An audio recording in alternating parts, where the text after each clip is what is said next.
Brittany, is Ben in the room? Who? Ben? Yes. Yeah, he's here. I'm here. Okay. All right. Remember, for those of you who are in person, that you need to speak into the microphones, or those of us who are on the computer cannot hear. Are we ready? Ben, would you say that we're ready to get started? Yes, I think you're great. Good to go.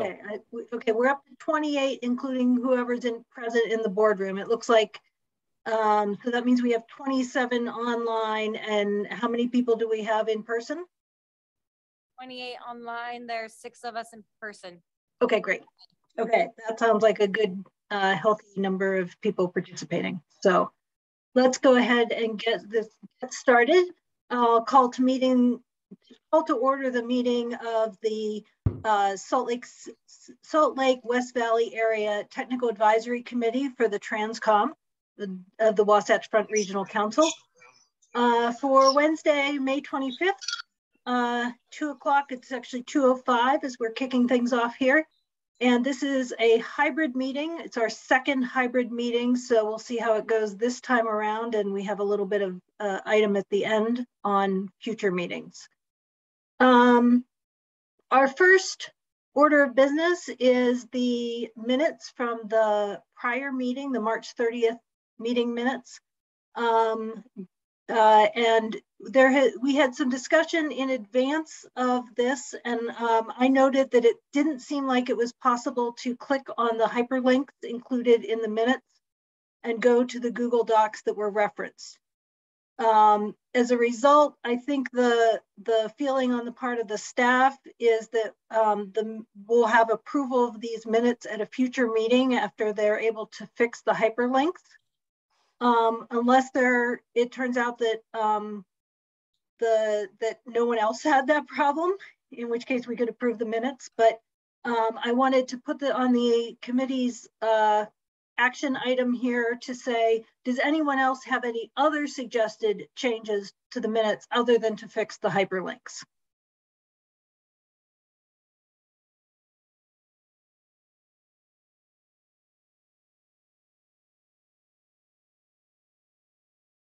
Okay, hearing none, I apologize. Do I need to have a motion to table things? I don't believe so. I think you just... Okay, we'll just pull it from the agenda then, and we'll come back with that next meeting. Okay, then we'll move on to the second agenda item, which is Ben has some information for us, informational items on the Transportation Improvement Program, the TIP. Wonderful, thank you, Madam Chairman. We, as we have an opportunity in this meeting, we're preparing to make a recommendation to TransCom for the material to go out for public reviewing and comment.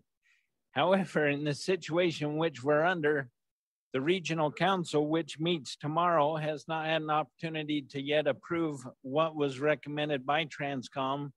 So that action will take place, and then we will formally prepare all the material, and TransCom TAC members will get that information when it's prepared, and TransCom recommends it to go out for public comment. So, but to bring us up and to inform each of you of that material, we will have the opportunity quick to review some of the information that was discussed, well, all the information that was discussed in our last meeting. So as we review through the schedule, you'll see that we're in the latter part of April, May, when we're bringing the programs or the draft projects to be approved to move into the draft programs. And as mentioned, the Regional Council will meet tomorrow and review that information and prepare that for, or recommend that it be included in the draft program. That's what we're anticipating. Anyway, where the Technical Advisory Committee has a responsibility to review and understand all the projects, we thought it important that we would bring to this committee not only the information that you reviewed and recommended, but the information from the Ogden-Layton urban area so that you're aware of all the projects going into the TIP. So this is a picture of the projects here that were reviewed and looked at in the Ogden-Layton urban area. For those who are not familiar with the Ogden-Layton urban area, it goes from Brigham City down to North Salt Lake boundary. There were 43 projects submitted for evaluation, totaling more than $176 million. 28 of those projects were requesting STP funds at the amount of 112 plus million for an available amount of 16.4 plus million. There were 5 CMAQ projects that were applied for, totaling just under $10 million for an available amount of 3.7 million. And then there were 10 TAP projects that were submitted for review and consideration at 3 plus million for an amount of 1.5 million a program. In the Salt Lake West Valley urban area, we had 58 projects that were submitted for consideration, totaling more than $537 million. 30 of those projects, 30 of the 58 were STP projects, totaling more than 140 plus million for an available amount of 31 plus million. 12 CMAQ projects were submitted, totaling more, well, just under 40 million for an available amount of 6.3 plus million. And then there were 16 TAP projects, totaling more than 7.6 million for an available amount of 3.8 million. So that information going to the TAC committees, you'll recall that there were evaluation sheets for the STP, the CMAQ, and the TAP programs. With this information, with additional information, was brought to the technical advisory committees. The recommendations were made. The amounts were recommended and approved by TransCom. And that gives us in the SDP program 9 projects in the Ogden-Layton urban area, totaling more than 16.7 million. This information will be presented tomorrow to the regional council. There will be 11 projects from the Salt Lake West Valley urban area, totaling more than 31.4 plus million projects. In that material for the council, and which the TACs will receive copies later, is a list of the projects. Here's a list of the projects in the Ogden-Layton area and a list of the projects in the Salt Lake West Valley urban area. In the CMAQ program, we had 3 projects recommended in the Ogden-Layton area, totaling more than 3.7 million. 5 projects recommended in the Salt Lake West Valley area, totaling more than 6.3 plus million. The list of those projects is also included, the 3 from the Ogden-Layton and 5 from the Salt Lake. Each of these tables are set up by the sponsor, the location of the project, and the concept of the types of improvements with the amount of funds that are being recommended for each project.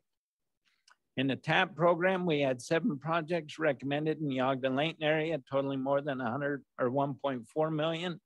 9 projects in the Salt Lake West Valley, totaling more than 3.7 million. And the list of those projects. Here's a list of the projects in the Ogden-Layton urban area and the list of the projects in the Salt Lake West Valley urban area. So these are the tables that'll be presented to the regional council tomorrow. They'll be in the same format as the evaluation sheets.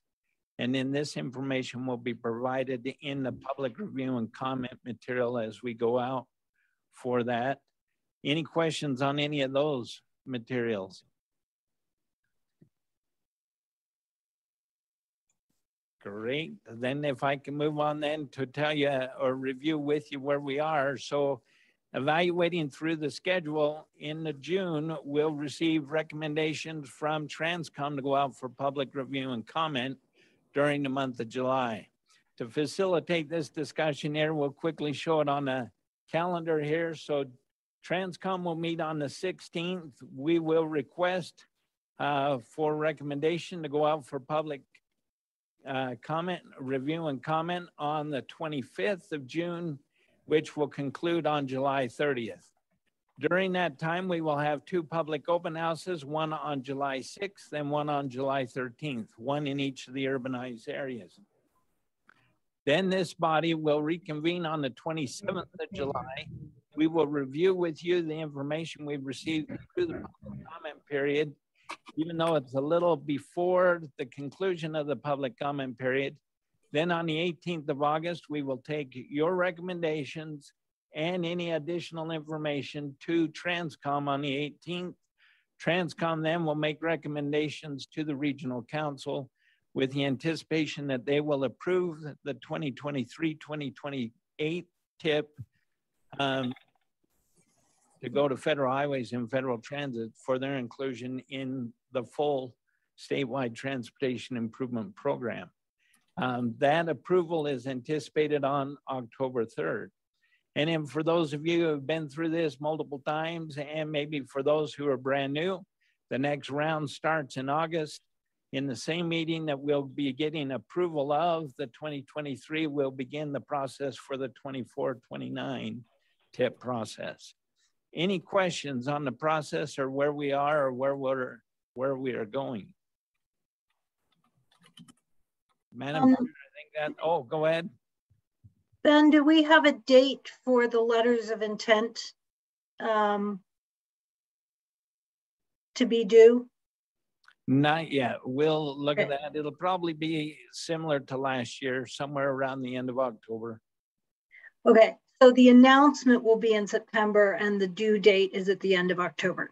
He means the end of September. That's right. The announcement goes out in August. Okay, thank you. Thanks, Wayne. Okay, I think that's all I have, Madam Chair, unless there's other questions.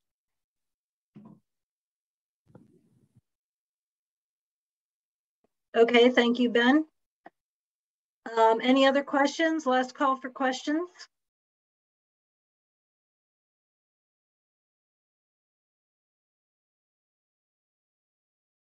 Okay, then we'll move on to the next agenda item. Helen Peters has some information for us about Salt Lake County transportation funds. Okay, so Ben asked me to talk to you all about transportation funds. And I just want to go over the 2 pots of money the cities are receiving to make sure you're aware of those. One is you should be receiving 0.0 or 0.10 of the 4th quarter. So that's since that's a local option sales tax, that will be determined by the location of the sale of a product and then also the population of the city. So I can't, I don't know the exact amount without checking with the Utah Tax Department or Utah Tax Commission, but each city you should be receiving now, and you should have been receiving it for a couple of years now, the 4th quarter sales, and it's 0.10 of the 4th quarter local option sales tax. The other money that you should be receiving is from the County of the First Class Highway Fund, which is held at UDOT. It's a fund that's called the County of the First Class Highway Fund, but it's held at the UDOT, and it is controlled by the legislature. And in the last 2 years, cities have received either one-time money or some money for the next 15 years. And so it was not this last legislative session. This last legislative session, Bluffdale was added to that, but it was the session before. And I spoke with UDOT's finance director, and she had recently sent that money out to the city. So you should have received that. If you haven't, please feel free to give me a call. So that's the available funding there for cities. And then the other one is the Salt Lake County Corridor Preservation Fund. And at this point, the committee, the COG Public Works Committee, has decided that they will not convene a meeting until they have approximately $3 million. And we are about a third of the way there. We are looking at revamping the evaluation criteria and the whole process. So you'll probably be hearing more about that, but the date for that has not been set and may or may not be this year.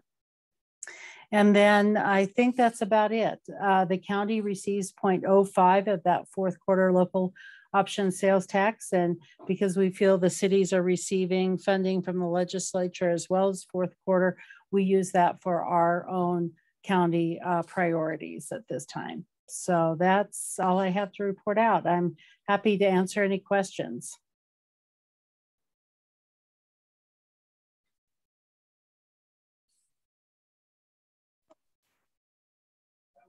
Helen, I just wanted to double check about the county active transportation fund. That does not exist at this point. The cities are receiving money and you can use it on active transportation. So there is no applications coming from the county at this point. Okay, I presume that. I just wanted to confirm because there was never a point at which that was officially wrapped up. Thank you.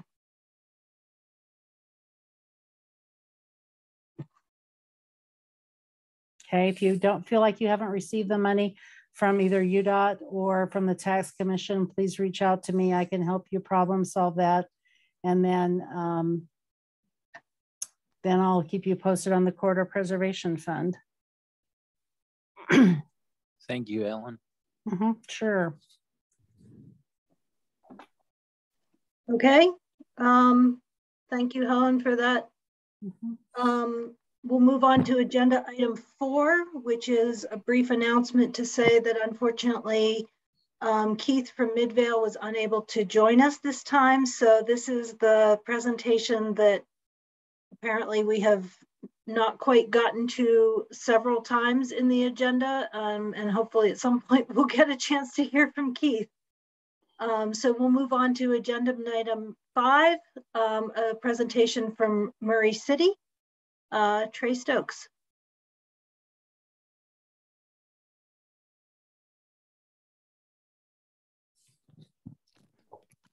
Thank you, Becca, and thanks, Ben, for the opportunity to be here today. And let me get my slideshow up and running. Looks like we're good there.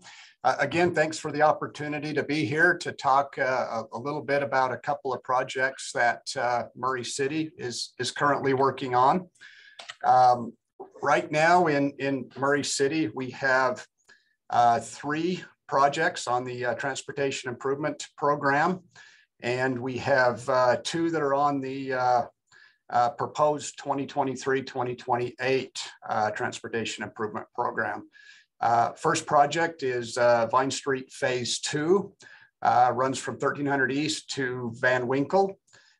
Second is an intersection project that has CMAQ funds. It's 5300 South and College Drive. Third project is Winchester Street and 700 West. And today's presentation, I'm going to primarily focus on the Vine Street project, but I will give a real brief update on the 5300 South and College Drive intersection. So Vine Street Phase 2 runs from 1300 East to Van Winkle. Has a south coordinate of about 6100 south, mile in length. It's primarily a 2-lane road, and the right-of-way width varies somewhere between 66 and 80 feet. About 5,400 vehicles a day on this roadway. It is classified as a major collector. It has an asphalt surface over a really old concrete road. Asphalt is not in very good condition. And as you can see from the photograph on the right, we don't have sidewalks on this street, at least continuous. We don't have a good shoulder. You can see how it's a little bit of a hazard there to even go out and get your mail. You're almost standing in the traffic lane to pick up your mail or set your garbage out. No bike lanes in this road. No storm drainage, open irrigation ditch that takes some of that storm drainage. Aging utilities, really old Salt Lake City water line, and just some other aging utilities. And the bottom bullet there, stakeholder opposition. It's one of the key things here. You know, it's an old road. There's a lot of old homes on this road, very established. A lot of residents have been here for a lot of years. And, you know, they've grown some great big nice trees out in the front of their properties. Sometimes in some places, these are actually in the right of way and not on their property. But, you know, there's just a lot of people in this location that don't want to see change. They don't want to have to plow snow off of a sidewalk or give up any property. So, you know, at the onset of this project, there was definitely a handful of residents that were in pretty heavy opposition to this project. Well, wrong way. We requested funds for this project in, it was STIP funding for this project in 2015. 2016, and again in 2017. In 2017, it was selected by the TransCom TAC and added to the Transportation Improvement Transportation Improvement Program. The estimated cost back then was about $5.6 million. It was funded at $4.5 million, and the city kind of set our budget at about $5 million. That was our goal. We had some county funds as well as some additional city funds and some storm drain funds. So we thought at the onset that we could do this project for $5 million. At the time, the project scope was a complete reconstruction, widened to a uniform cross section, improve drainage, upgrade the aging utilities, pipe the irrigation ditch that was on both sides of the road, improve and add sidewalk. That was critical. Getting sidewalk on this road was really critical, as well as adding bike lanes and really trying to improve the overall safety and operation of the roadway. Environmental was contracted to Stanley Consultants in early 2017. They did some preliminary design work, survey, a good layout, assessed utilities, and kind of helped us with some of those right-of-way requirements. And ultimately, the layout in the environmental document was for an 80-foot right-of-way. I think that was kind of what we were thinking at the time. The study was completed in September 2017, and UDOT approved the CADX in October of 2017. We selected the design team of Kimley Horn and Horrocks in April 2020. This was through the UDOT streamlined solicitation process.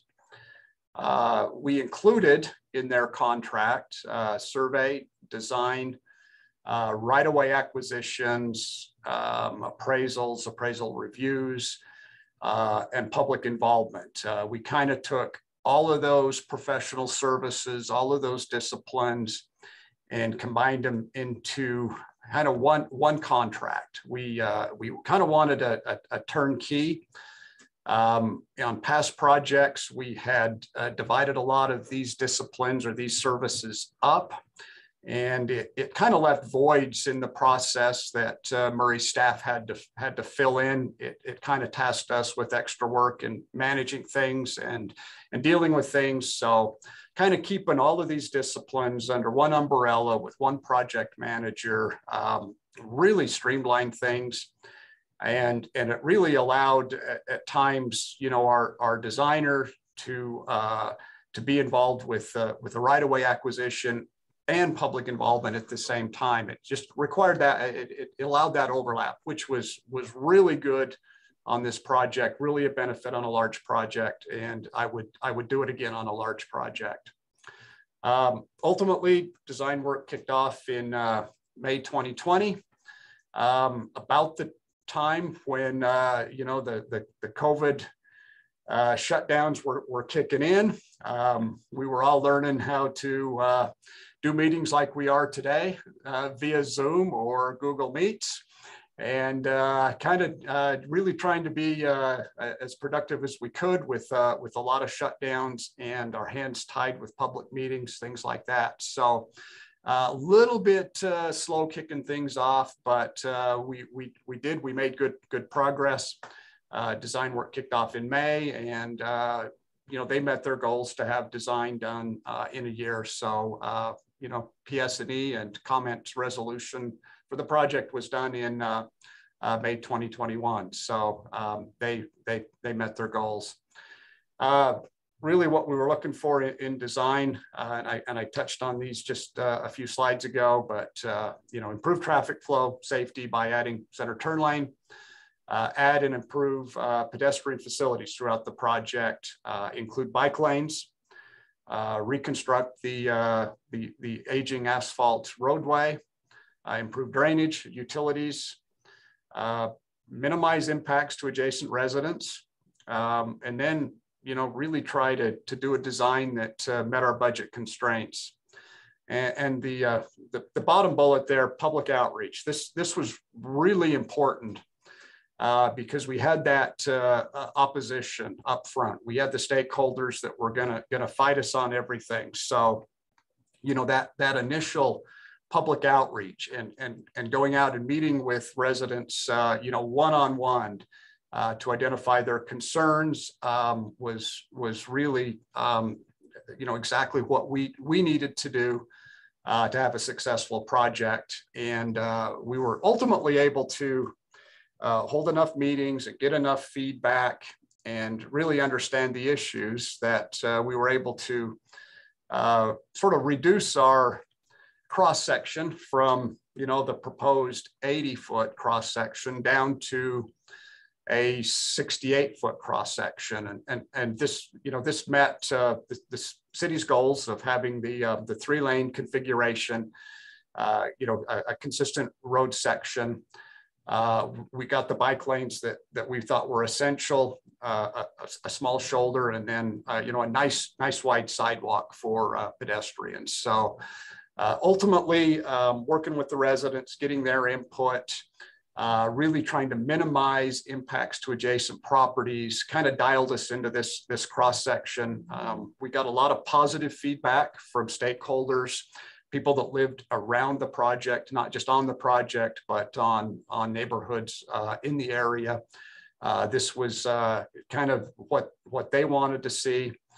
And it really made sense. It allowed us to completely avoid any property takes along the south side of Vine Street, and ultimately on the north side of Vine Street, we just had that real minor 2-foot property take, which the north side accommodated that take a lot better. It impacted yards a lot less. We were able to save a few more trees and keep the majority of the stakeholders, happy with the project.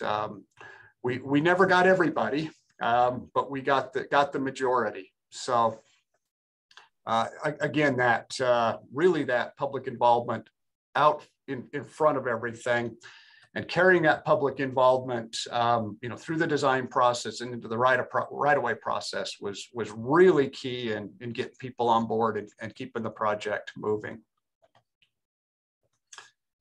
So right-of-way acquisitions were completed, certified, the end of the summer last year, about 4 months after we completed design. So took a little time, but we were able to work through it and get things rolling. Project advertised at UDOT in October 2021. UDOT moved this project through their process fast, and we really appreciate that. It did not waste any time. It got there in September and was advertised in October, right when we wanted it to advertise. We opened bids in November, again, right at that point in time when we felt it was best to open bids. We had 5 very good, very competitive bids. Unfortunately, they were all way over the engineer's estimate. Low bid was 26% over the engineer's estimate, which meant that Murray City had to dig up some funds, and we actually had to get some special approvals through UDOT to award this project. So Murray committed to the additional $1.1 million overage.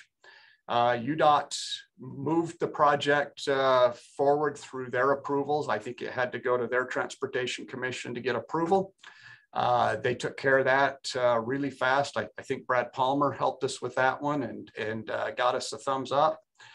As soon as we got that, we awarded the project to Condi Construction for $5.1 million. I think right before Thanksgiving, Condi received a notice to proceed in December, and right on schedule, they started construction in early January. So the project is still under construction.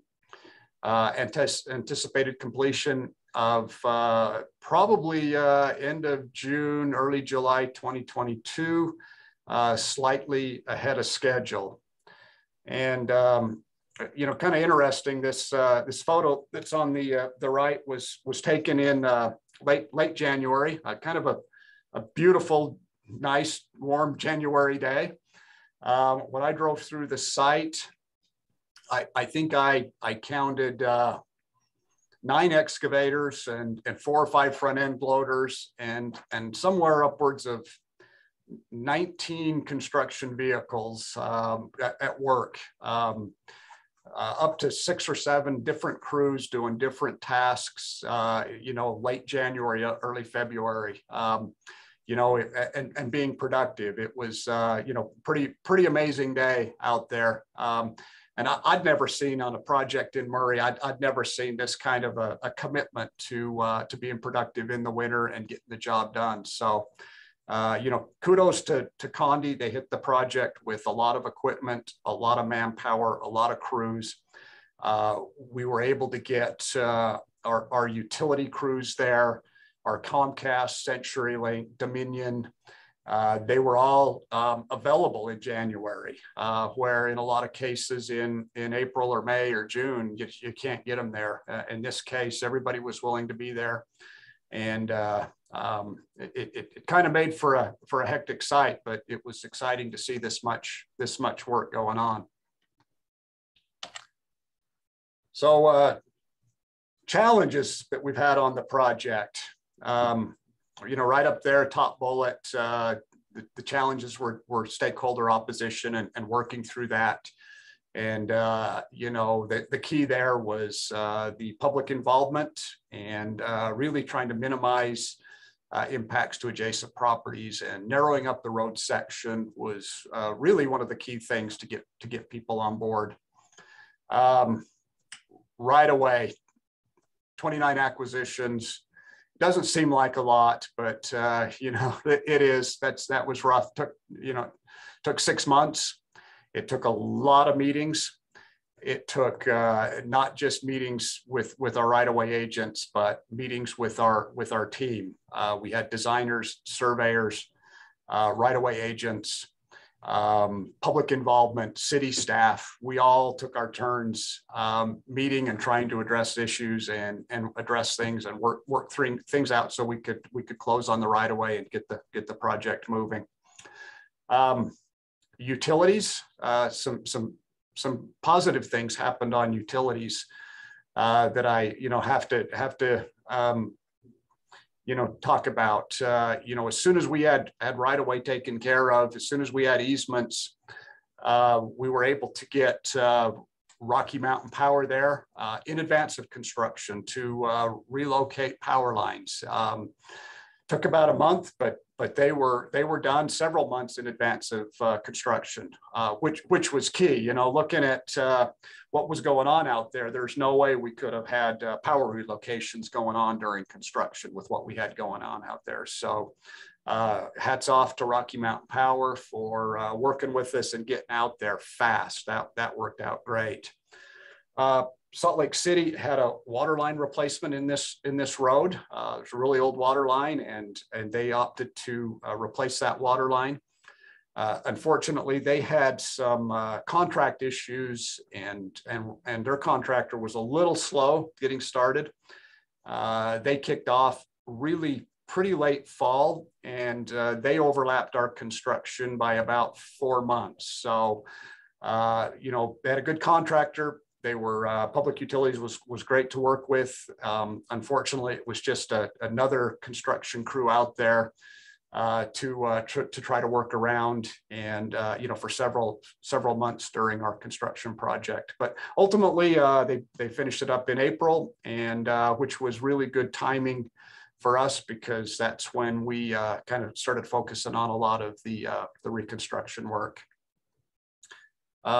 Schedule was also a little bit of a challenge. You know, anytime you start a construction project in January, there's risk. You don't know where things are going to go. You don't know how much snow we're going to get or temperatures. But you know, it turns out you know, we were able to keep busy, and I don't think our contractor has had any weather delays on this project. I think they were there working every day, whether it was rain, suns, you know, shine, whatever we had, they were there making progress. So I don't think we lost any days to weather, you know, January through where we sit today.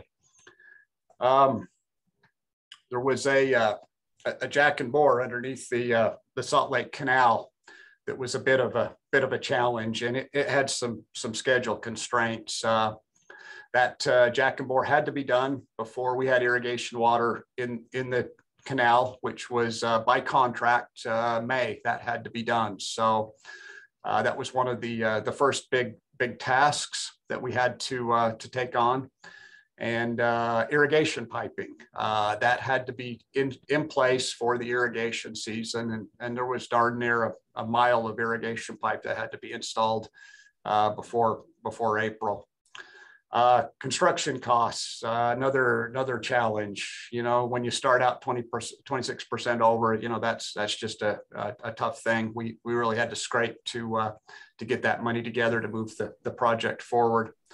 And then, as everybody knows that's doing construction now, material supplies have been rough. Concrete boxes were 8 to 12 weeks out. We've fought supplies on pretty much everything. It's been tricky to meet Buy America, but we've been able to do it. And then, you know, in the last month, concrete supplies have just hammered us. It's tough to stay productive when you might get you know, 2 or 3 trucks a week of concrete when you need, you know, 20 trucks. So that has slowed things down. That has hampered us, no question. And picture here on the left side of the screen, that's, you know, that's a picture of our bore going underneath the Salt Lake Canal, and I don't know if you can see or not, but the bottom of our bore pit's full of water. So this is kind of an example of really what you don't want to have happen when you're boring underneath a canal. Now, fortunately, this wasn't irrigation water. This was just storm water in our you know, that breach that came through our bore, but definitely a big issue, a big challenge that we had to deal with up front early in this project. What ended up happening here was our contractor made an error, a survey error, and they launched this bore a few feet too high. It disturbed the liner in the canal, and that liner broke loose and let storm water into the bore pit. So Fortunately, nobody was hurt. Everybody got out. The equipment was out, but it left us with a big mess and some pretty hefty challenges to overcome with the canal company, with Salt Lake. We had to kind of get creative with some solutions and work with the canal company, Salt Lake Public Utilities, pretty close to come up with a solution. So it delayed us a few weeks, but we were able to work through this issue and come to a solution, and just keep moving forward and finish the storm drain installation. Well, didn't want to do that. So project costs, where we sit today. Reconstruction engineering, that included, the Kimley Horn Horrocks contract with all the disciplines, all the right-of-way acquisition, public involvement from, through design all the way through construction. That contract was $850,000. Turns out property in East Murray is pretty expensive. Our acquisition costs were about $350,000. Construction engineering, $550,000, and then our construction bid amount to $5.1 million. Gives us a project total today with change orders at about $7 million. And if you remember, our planned budget was about $5 million. So $2 million over budget, which is a little tough.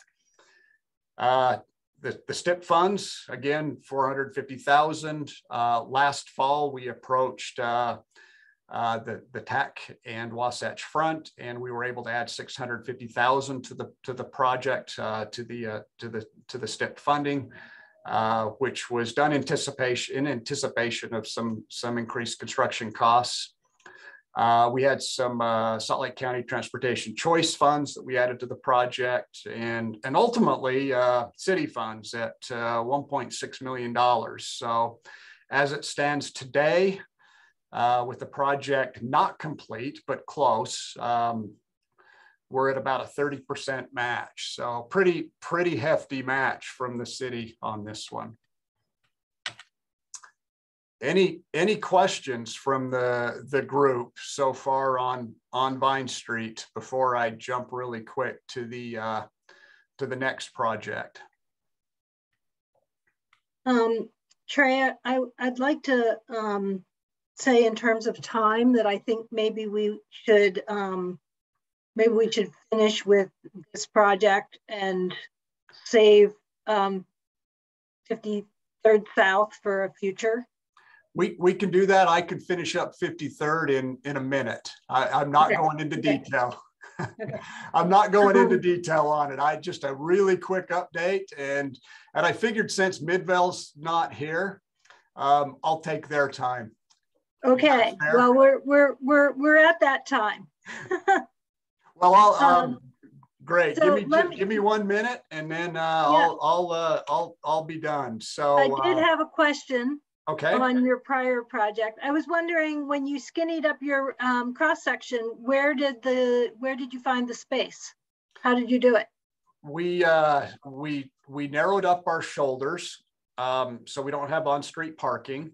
Got enough room for garbage cans and snow removal, but no on-street parking. And we don't have a park strip, don't have a landscape park strip. So that's primarily where we got the space. We also narrowed up our travel lanes to 11s. And we may look at making even some changes to that as we get close to striping the project. So we'd love to have a buffered bike lane, but that buffered bike lane takes space. So, there's got to be some give somewhere. So. Okay. Thank you. Oh, yep. So really quick, our 5300 South and College Drive intersection project. This is funded with CMAQ funds. It adds dual left lanes in the westbound direction, dual left lanes in the southbound direction, and a right turn lane in the westbound direction. Primary goal there is to reduce vehicle delays and hence reduce emissions. Secondary, we upgrade an aging signal equipment, and ultimately we help to improve pedestrian safety with this project. So environmental clearance and design was completed in 21. We are now working on right-of-way acquisitions. We've been able to acquire 2 out of the 5 required properties. We've got a third that's going to mediation in a week and a half. And we are still trying to negotiate, although being ignored, still trying to negotiate with the other 2. So, you know, stakeholders, property owners adjacent to this project are mostly commercial businesses, very, very greedy, extraordinarily greedy. They want 10 to 20 times more than what their property's worth. Kind of a tough deal. So, unfortunately, we had hoped to get this project constructed in 2022. It's looking like, because of these right-of-way issues and everything else we're dealing with on the construction end of things, that this will likely be delayed until spring 2023. So with that, I'll conclude, and we'll move on. Okay, thank you. I do see that John Miller has a question. Hey, Trey, I entered my question in the chat, but real quick, out of your 29 acquisitions on 13th, were any of those condemnations, and how many were TCEs?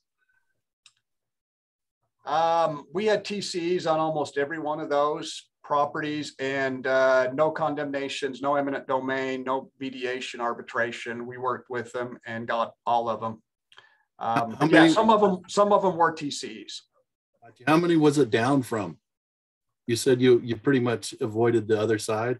I think if we would have had to tackle the other side, it would have been close to probably 50 acquisitions. So we knocked about 20 off.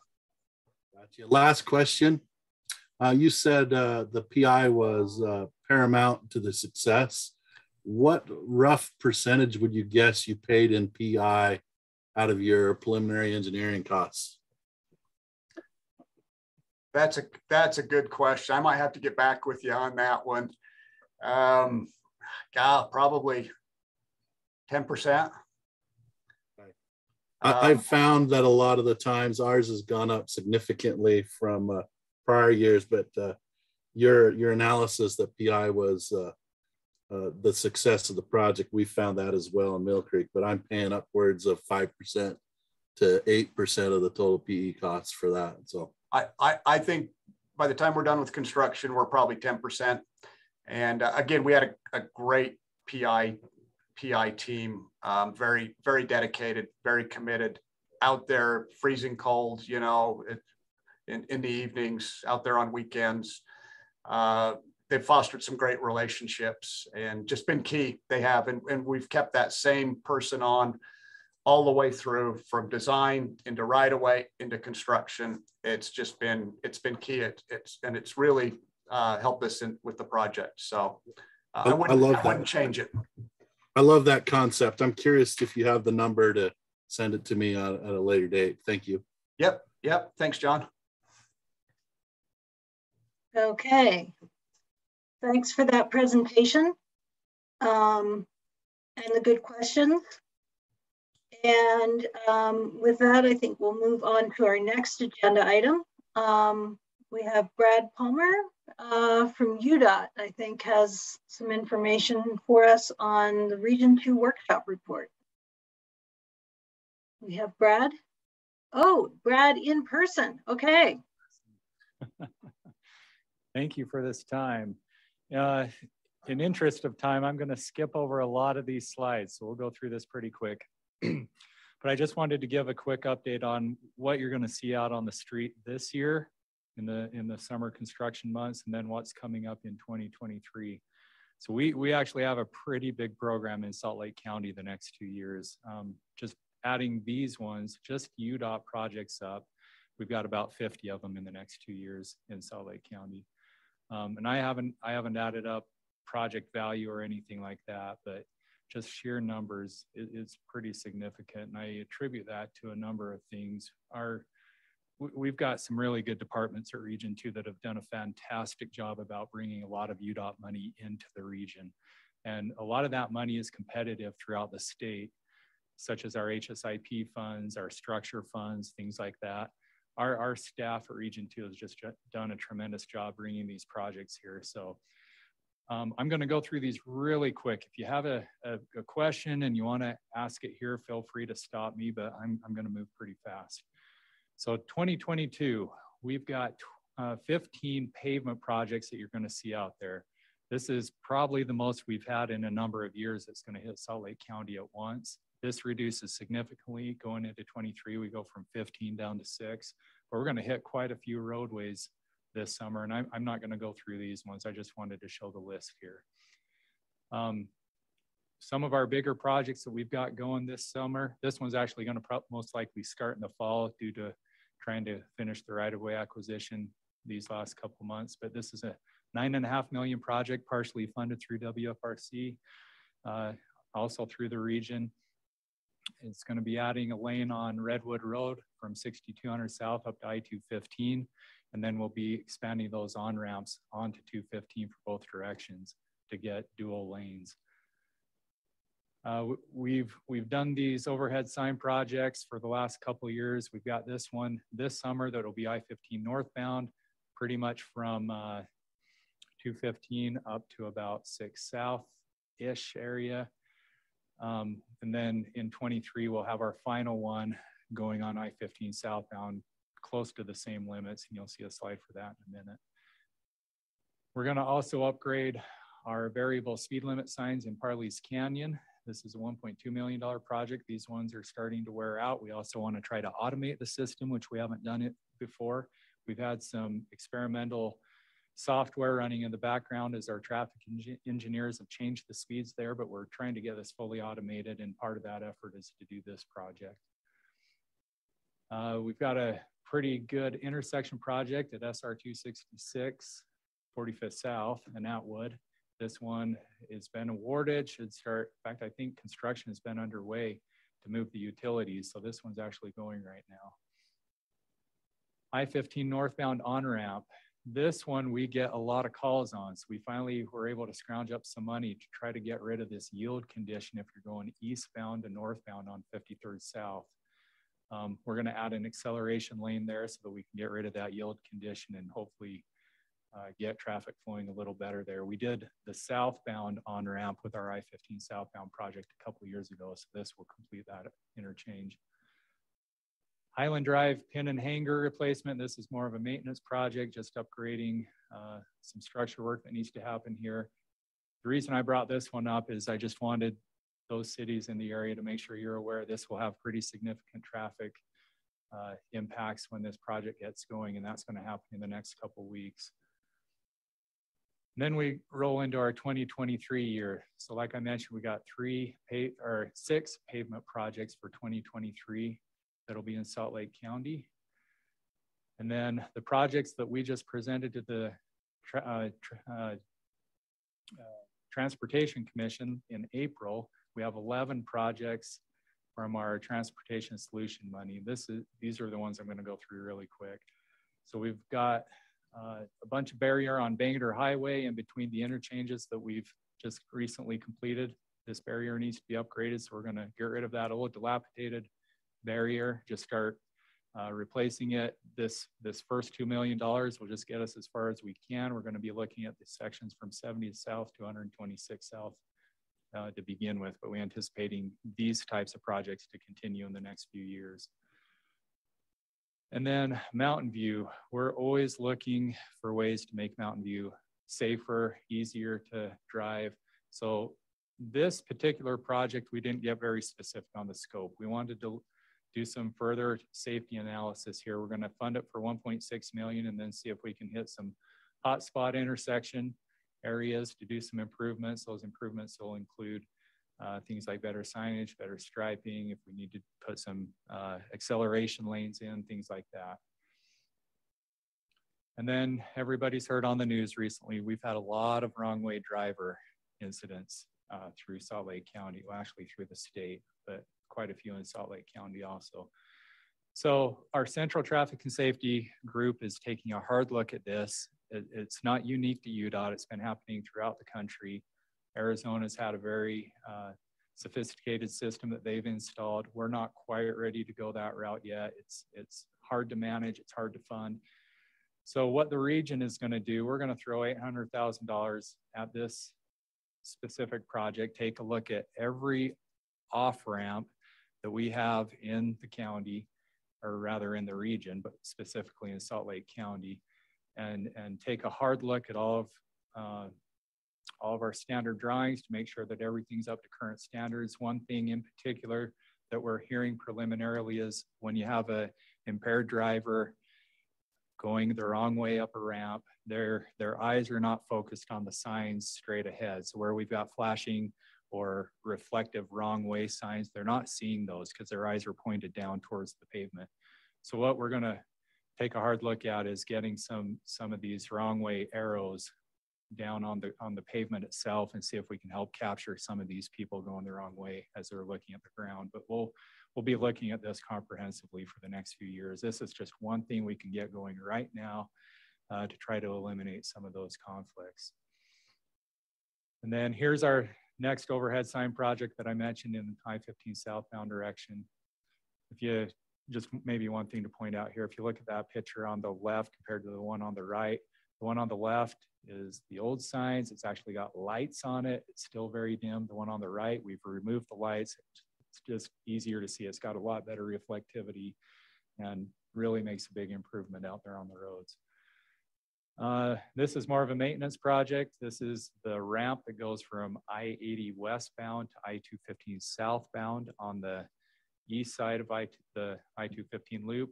We get a lot of rockfall over there. It's breaking up our barriers. So we're gonna clean all that out, replace the barrier, get it all up to standard, and should be a pretty good project. Avalanche mitigation. We're always looking for ways to help improve our avalanche in the canyons. Right now we use howitzers up there to trigger avalanches, controlled avalanches. We want to get rid of those as quick as we can just because we're currently shooting live rounds over inhabited structures out there. So over the last few years, we've been replacing those with what we call RAC systems. Those are remote avalanche control systems. There's various types of those systems, but this project will be looking at removing another one or two of those howitzers. Foothill Boulevard. We have been studying and studying and studying this roadway for decades, and we haven't gotten very far on it. So we teamed up with Salt Lake City last year and said, look, we can't come to a good consensus on how we address the traffic. So let's take a different approach here. So what we've looked at is how can we improve pedestrian facilities, make it a better corridor visually with landscape improvements, things like that. So we got this project funded at $500,000 to try to kind of do a proof of concept for a small section of this roadway.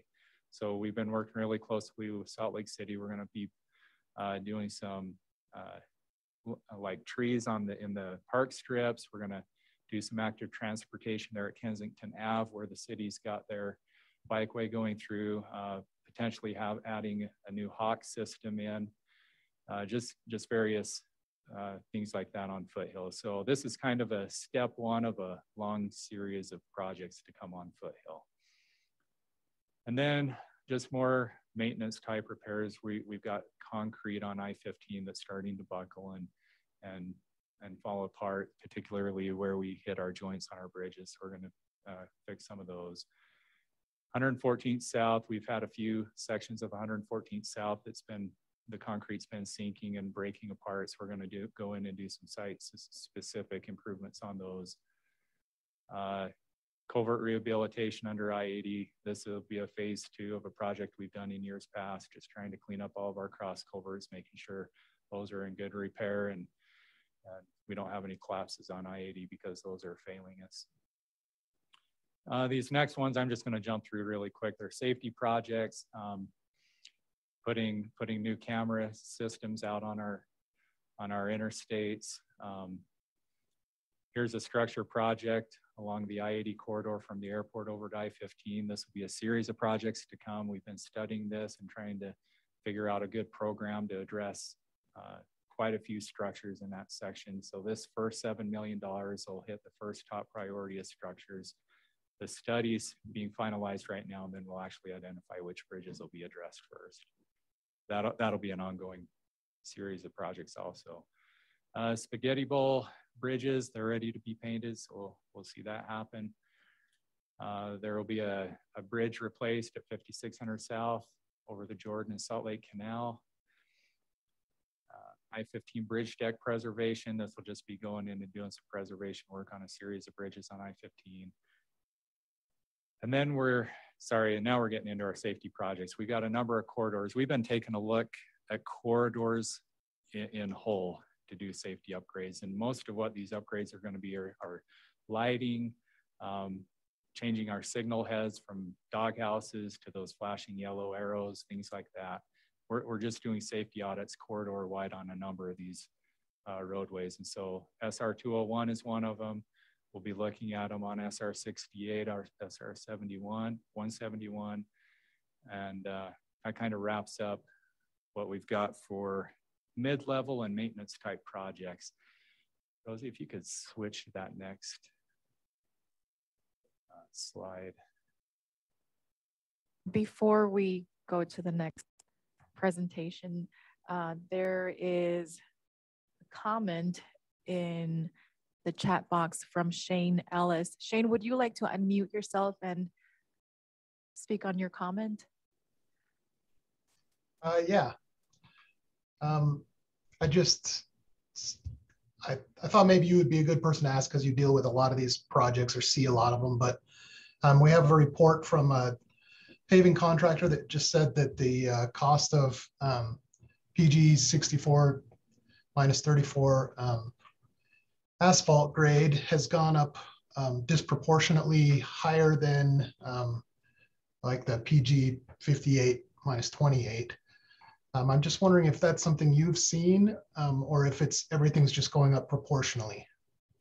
I'm not a materials guy, so I don't know the specific difference in cost between those two grades of asphalt, but holistically, asphalt, OGSC, everything has gone up quite a bit. We were pricing OGSC in the, I'd say, upper 80s, low 90s a couple of years ago. We're seeing those costs come in at about 115, 120 bucks right now.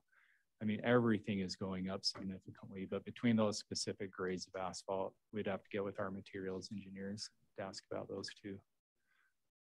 Okay, thank you. Looks like John Miller has his hand raised. Sorry, got lots of questions. Brad, hey, it's good to see you. Your projects that you're putting out, you mentioned at the beginning of your presentation that you have a fairly large program that's going out this next year. Did you have to adjust any of your estimates of those projects to increase them for kind of the shortage of supplies as well as contractors and workers? Or how are you dealing with inflation, and what recommendations, as our STP, CMAQ, and other projects have, would you recommend us to inflate ours as we are coming up on as Ben talked earlier in the meeting, on a new program year? Because it seems like the old 2 to 4% is just not even coming close to cutting it. No, that's a great question, John. I'm glad you asked it, because I actually wanted to address it here today, but I didn't think we'd have time. I had a pretty frank conversation with our project managers about a week and a half ago and just said, look, we can't push any more projects out for construction in 2022. What we're seeing in bids is contractors' schedules are full. And the way they're bidding these projects are, you're going to pay a premium if you want it built this year. So we've actually started pushing some of our 2022 projects to 2023 for construction. And the way that we're doing that, we're still putting them out to bid right now, but we're giving the contractor the option in their schedule to either start construction now, or they can push it till next year and do it then. We're just trying to give them as much flexibility as possible. So that's one strategy that we've implemented. I've also asked them to get with each of you, the local governments, as you're looking to get your projects out, and just have that same conversation. Do you want to hold the project and reevaluate the engineer's estimates to see where you're at with inflation? Do you want to take the same strategy that UDOT is and give the option of constructing either this year or next year just to give that flexibility? Or do you want to hold the project and just wait and see if things cool down a bit? As far as how you deal with getting those costs, I've also instructed our project managers that we are not putting any projects out to bid unless it's had an estimate review through one of our specialists, our estimate specialists. That would be like Sarah Snow, or we've been using Horrocks quite a bit, or a few other consultants out there. The market's just changing too quick right now. We will get our PS&E review estimate, and by the time we get to advertising a month later, the prices have changed. So I've asked all of our project managers to do another estimate review prior to it going into the region for that advertising review. So just be aware those conversations are coming. John, I guess just a piece of advice I would give outside of that is get an estimate review, pay for it. It's worth the money, because if you go into those bids and you're coming in, we've seen it on the last couple local government projects that came in 23% over, 40% over, and the third one has 0 bids, just because contractors, that's the game there. I shouldn't say game. That's the way that they're having to bid these right now because their schedules are full. We don't want to go into a bid and not have a clear understanding of what the current market condition is, because it's going to really slow you down. Because now we've got to go, you guys have got to go back to your councils and get more money approved. You've got to try to get more money through WFRC. We've got to go back to the Transportation Commission. All that takes a lot of time, which is going to slow these down. If we can go into it with the money we need, we've already saved a month of construction. So that would be my bit of advice going into this. Thanks, Brad. I can relate that 0 bidders was my project, by the way. So I know what you're talking about. Do you, kind of the other half of our question is, we have we're guessing 5 years out on a lot of these projects with the program. What would be our inflationary increases, let alone 2 years to 5 years? Does UDOT have any expertise in this? Is there a recommendation that we should use? Right now, your guess is as good as ours. What we've seen over the last year is not precedented. We haven't seen this kind of change in any of my career over 20 years. This is totally different than anything we've seen. So my recommendation is, if you've got projects in the hopper that are 5 years out, I would go back and take a hard look at those estimates under the current market conditions. I would probably raise it over the next, we can guess for the next 6, maybe even 12 months. I would throw 10% at those. Anything beyond that, maybe just hopefully we're getting back to a more stable market, maybe put back to the 4 to 5%, and then take a look at it again next year and see what's going on. That's really the best we can tell you. As far as right-of-way, we've seen right-of-way increases going up 15, 20% in some areas every single year. So that's another thing that on UDOT projects, we've counseled our design staff is just plan on 15 to 20% a year for right-of-way costs alone. Okay, thank you for the presentation and some good discussion. Brad, I apologize. Did you wrap up the presentation here? Are we done? I was just going to update on our major project. Okay. It's only 6 slides, and I'll go through them really quick. Okay, awesome. So just a quick update on the big TIF projects. Everybody hopefully is aware we've got our big one, I-80 and I-215, that will be going into construction this year. We are hoping to get lanes back by the end of 2023. You'll probably still see work going into the spring of 24 just because of material delays there. And then upcoming, we've got our 90th South reconstruct from Redwood over to 7th West. That one will be hitting advertising later this, hopefully the end of summer. So hopefully we can get construction going in the fall or early winter. Bangor Highways, just wanted to give a quick update on this. We've got 4 of them now. We got 134th, 98th, 47th South, and then 27th West was just funded in the Lost Transportation Commission. The way it's looking like we're going to split these is we're going to keep all of them together except 47th South. That one will be broken out and be its own project. So that's kind of the direction we're going with those right now. Those are all scheduled to begin in 2023. And then ongoing with SR111, the environmental there going into the $50 million project. So hopefully we'll be in construction by 25. There's a lot more on the books that we just don't have time for. So thank you. Appreciate the time.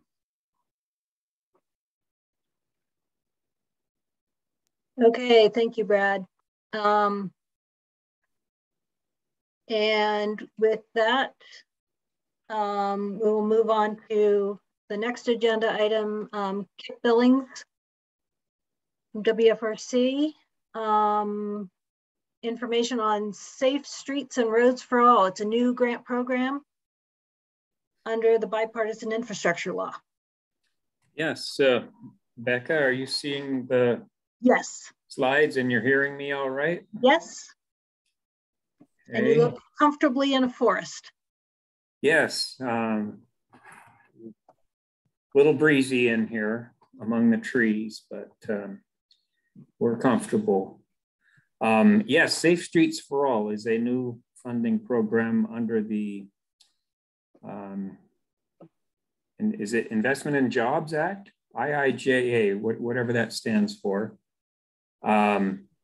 Safe Streets for All is a program targeting safety needs for cities in particular. Looking at national data, the Federal Highways shared this in one of their webinar series for Safe Streets for All, and you'll see that abbreviated Ss4a.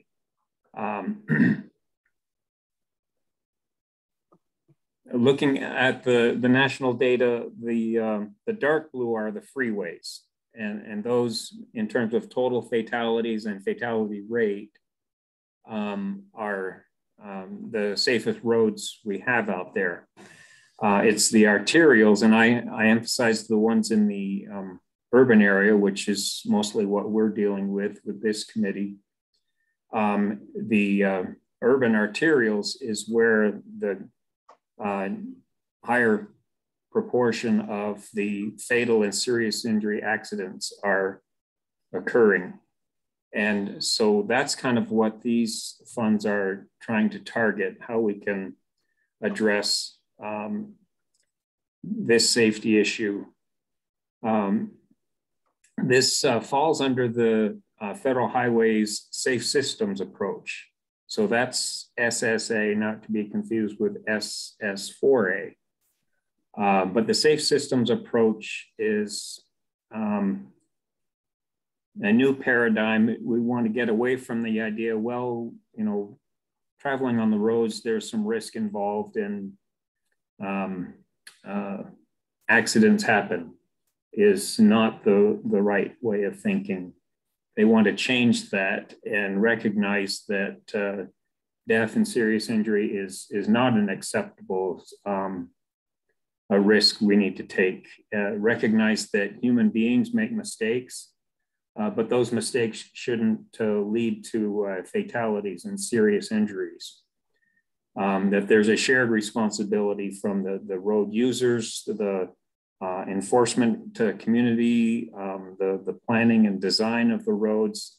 All of those play a role in making the roadways safer. And that this should be a proactive approach, not a reactive where we try to fix something at a given intersection where there was a crash recently. Want to look at the system as a whole and identify where things might be deficient. And the solution should be redundant. We don't just do one thing and assume that is going to address all of the problems. So let's go in a little more about the Ss4a program. They have allotted $1 billion each year for the fiscal years 2022 to 2026. So these grants are competitive on a national basis. There's not a formula that allots a certain amount for each state or urban area. It's a national competition. It is designed exclusively for local government, cities and counties. There's other entities like transit authorities, MPOs that fall under that group that they're targeting. And it is for roadway projects. The roadway includes not just the travel way, but also sidewalks, bus stops, those things that are part of the roadway. These funds require a 20% local match. And the first step in engaging in this program would be to put together a comprehensive safety action plan. Individual cities can apply for these funds, but Federal Highways is strongly recommending that that this be done on a region-wide, comprehensive, multi-jurisdictional basis, and would develop a plan of action based on what's best for the entire region. So what goes into a safety action plan? This will be a plan aimed at preventing fatal and serious injury crashes. So it will identify a goal as far as reducing fatal and serious injury crashes and a timeline for accomplishing that. There will be an analysis of the location and severity of vehicle crashes. They talk about identifying a serious injury. I think it was called a serious injury network. So you get a sense of where things are happening and try to identify risk factors that are common throughout the region. There will be a significant public outreach to get input from each of the communities involved, find out what their concerns are and share this crash analysis with them. The proposed solutions will be data-driven, looking at different strategies and their proven success in reducing risk factors and reducing fatal and serious injury crashes. And then the action plan will include a mechanism for reporting the results of the strategies that are employed. So where are we right now? The first step is to submit a grant application to Federal Highways for Ss4a funds. That's due September 15th. They're welcoming those applications long before that deadline. And there have been requests that Wasatch Front lead this effort to apply for that grant. At the same time, we're working out a work scope for an action plan. That's what the Ss4a grant would fund. In their webinars, Federal Highways said that the action plan awards that will be made later this year would be a minimum of $200,000, a maximum of $5 million to do those action plan studies. So once the award is received, then we can look at releasing the bid for the study and selecting a contractor. And then from that action plan, it will identify safety projects and strategies and prioritize those. So then the following fiscal year, from that completed action plan, which gets reviewed and approved by Federal Highways, we would be able to draw projects from that and apply for further Ss4a grants and those are a minimum of 5 million, a maximum of 50 million. I think that, I know I skipped over something, but that's kind of the general description of the Safe Streets for All program. I think it's a great opportunity for, particularly for cities and counties on some of these roads owned and operated by the cities where funds are sometimes hard to come by and there are safety needs. Or it may be the action plan looks at regional strategies, maybe street lighting or roadway crossing standards. Kind of wait to see what the action plan points out as being the best strategies. But this will be, I think, helpful going forward, a new resource for cities and counties. Are there questions? I have a couple questions, Kip. This is Brittany from Sandy City. Hi. Hi. You mentioned that WFRC was requested to lead the effort in doing an action plan application. Yeah. Can you clarify who requested that? Was that local jurisdictions or was that did that happen over at the White House? Oh, no, from the White House, no. Is that what you said? Yeah, no, it was. I was throwing it out there. I was just saying who requested that WFRC. It was very informal.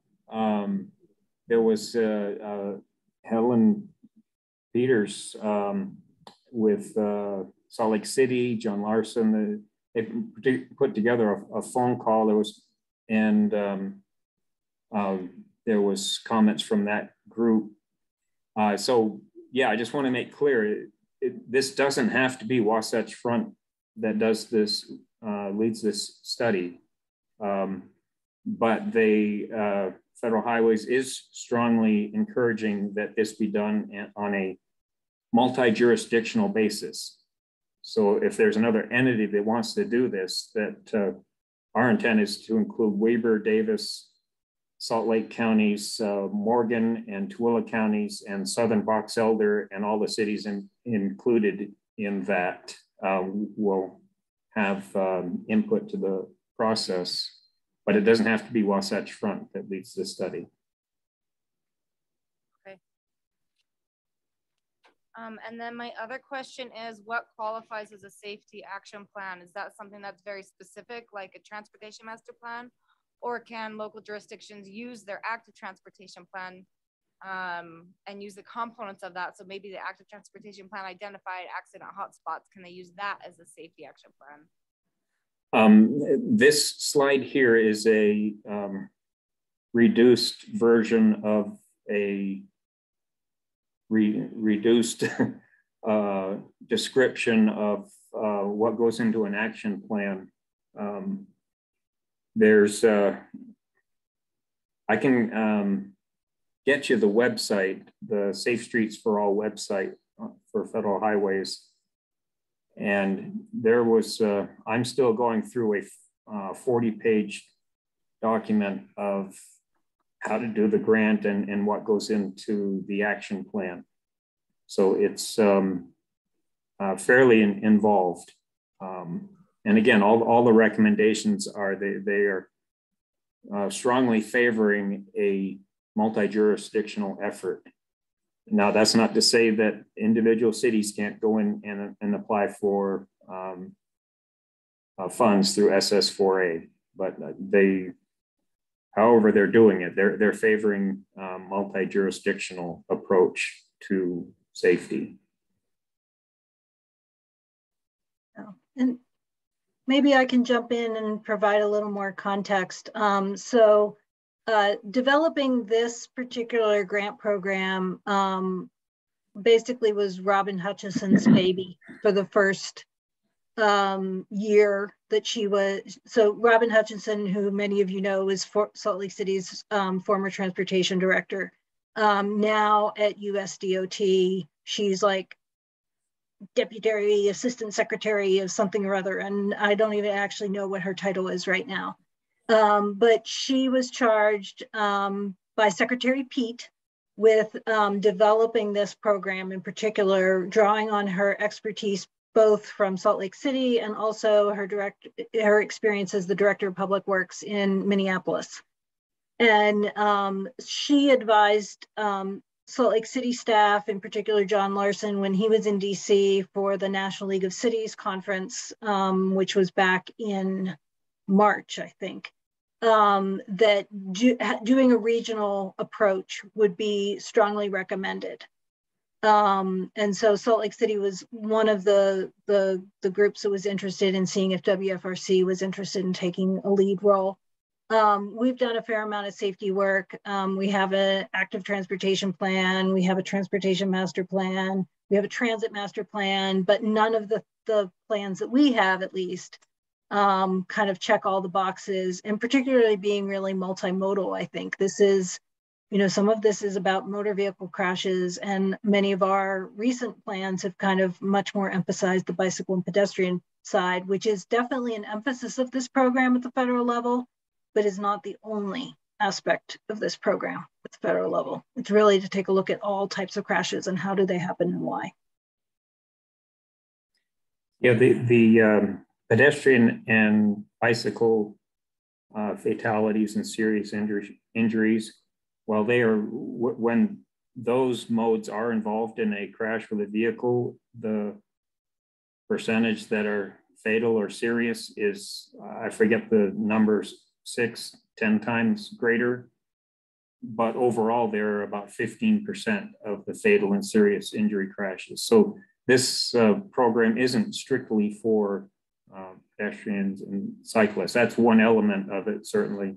But I think the action plan will do the analysis and identify the risk factors. I anticipate that the safety action plan is going to be quite an expensive process to go through and put together, especially if we're doing multiple jurisdictions, because as all cities, we do have accident hotspots in different intersections, and each of those intersections are going to have to be analyzed for the accident types and what safety improvements can be done. And so if it's a multiple jurisdiction effort, I mean, that cost is going to run up pretty high pretty quickly. True. Where's that slide? Okay, so I don't know that our area would qualify for one of these $5 million studies, but they did indicate they expect, was it 40% or 60% of the first year funds will go towards action plans. So there will be substantial funds available to do that. One resource that we have here in Utah, and a big advantage over most other states, is UDOT has already conducted an inventory, a visual inventory of all of the state roads and all of the federal aid urban roads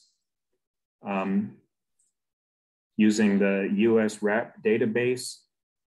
So there is an attribute, US RAP is Roadway Attribute Program, I think. So there is, with that program, they're able to identify deficiencies in the roadway, how that relates to crashes, and identify potential mitigation strategies. Again, the analysis that Brittany was talking about, that is very detailed and it already exists. So a big chunk of the cost and the time involved in doing this study, we really could take advantage of that resource that we have that a lot of other states don't. Most other states don't.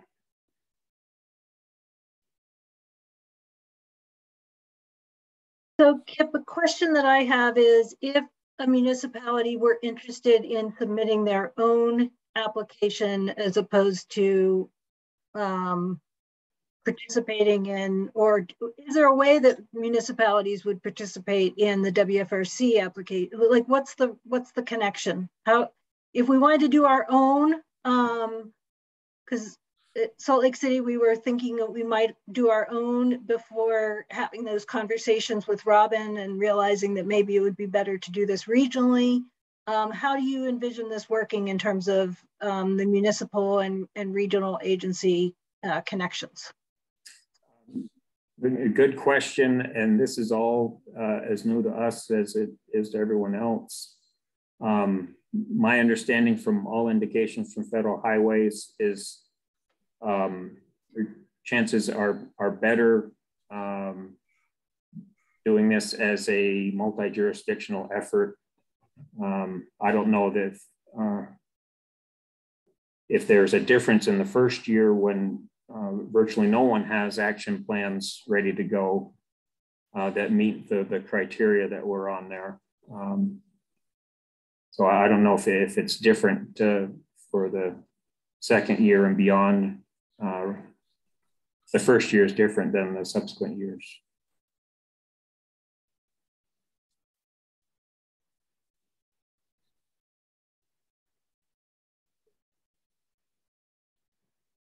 Are there other questions or discussions for Kip?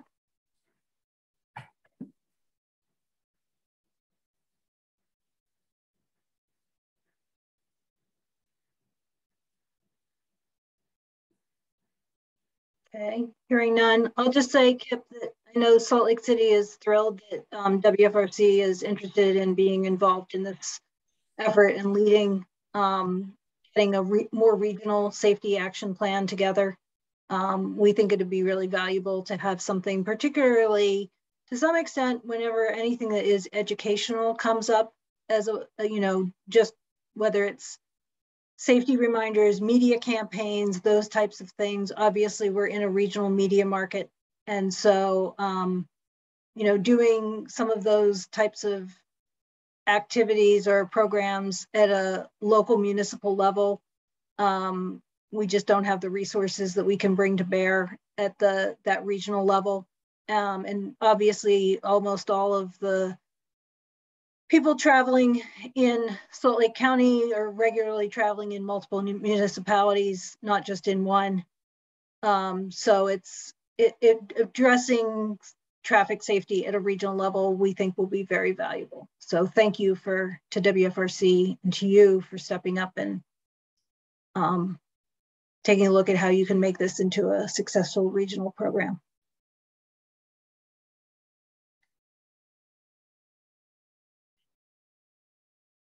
Okay, and that will wrap that agenda item. We have one quick item left on our agenda. We're running a little long, and that is just the format of the meeting ongoing. Thanks to the 26 participants who are still with us in virtual format and those still in the boardroom.